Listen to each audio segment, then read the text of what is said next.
Ze bezuinigen dan over wat anders, maar niet op ons. Nancy van Goorut-Ljout is 31 jaar en vanaf haar puberteit zwaar handicapt. Door een spierziekte kan ze haar alleen per rolstoel verpleegsen en is in alle dwaan en litten afhankelijk van oren. Dankzij de dij- en nachthulp van de meewerkers van zorgorganisatie Focus kan Nancy toch zelfstandig in een appartement wonen. Nee tevredenheid.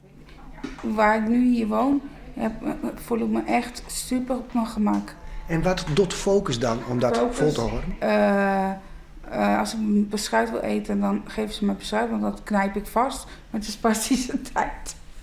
En mijn medicijnen geven. En moi, als het uit bed komt? Doen ze ook, ja. Wat doen ze dan? Mij onder de douche zetten en mij aankleden, mij in de stoel, katheter verwisselen, ja, noem maar op. Bij de helpzorg van Focus bepaalt de cliënt zelfs wanneer ze hulp nodig gaat. Ze kunnen daarvoor via de intercom een oproep doen.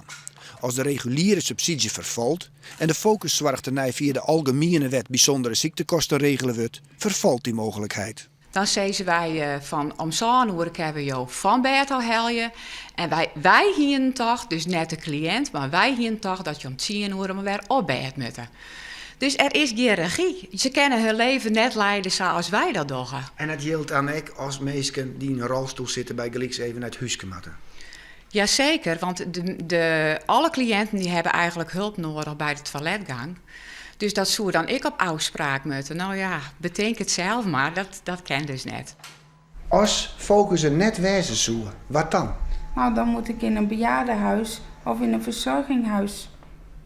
En hoe oud bist je? Ik ben 31. Nou, ik zit nog niet te wachten tussen de 85-jarige mensen daar zitten. Dan worden wij vroeg oud en worden we ziek en ziek, dan worden we dood.